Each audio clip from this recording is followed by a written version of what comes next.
పరమేశ్వర షణ్ముఖ పార్వతీ సమేత పరమేశ్వరాయన్ మహా రమాదేవి ఎస్ట్రో అండ్ వాస్తు ఛానల్ని వీక్షిస్తున్న ప్రేక్షకులకు స్వాగతం. మార్చి నెలలో గ్రహ సంచారం ఇలా ఉంది.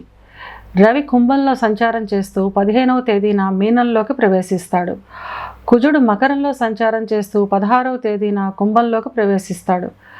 బుధుడు కుంభంలో సంచారం చేస్తూ 7వ తేదీన మీనంలోకి ప్రవేశిస్తాడు. గురువు తన మిత్రక్షేత్రమైన మేషంలో సంచారం చేస్తున్నాడు.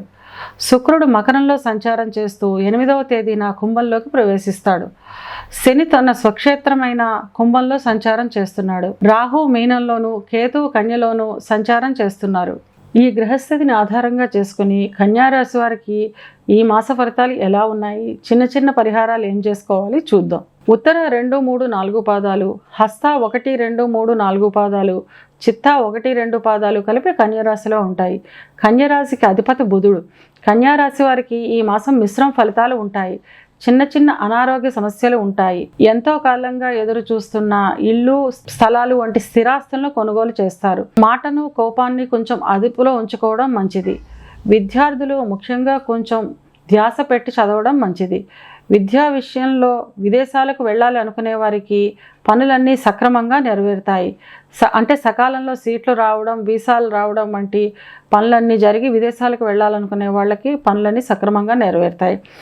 ఉద్యోగస్తుల విషయానికి వస్తే ప్రభుత్వోద్యోగులకు పదోన్నతులు ఉంటాయి. ప్రైవేట్ ఉద్యోగస్తులకు కొంచెం కష్టకాలంగా చెప్పవచ్చును.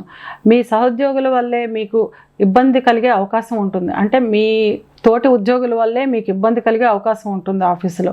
ఉద్యోగ నిమిత్తం విదేశాలకు వెళ్ళాలనుకునే వారికి మాత్రం ఈ మాసం యోగదాయకంగా ఉంటుంది.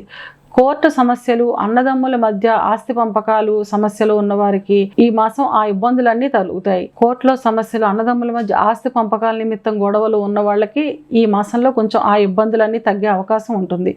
వ్యాపారస్తులకు మిశ్రమ ఫలితాలు ఉంటాయి. భాగస్వామి వ్యాపారస్తులు జాగ్రత్తగా ఉండడం మంచిది. ధనలాభం ఉన్నప్పటికీ నమ్మక ద్రోహం వంటి ఇబ్బందులు కూడా ఉంటాయి.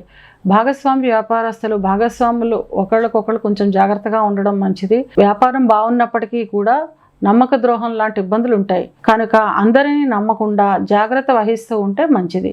వివాహం కావలసిన వారు ఈ మాసం మొదట్లో వాయిదా వేసుకొని 3వ వారం తర్వాత వివాహ ప్రయత్నాలు చేయడం మంచిది.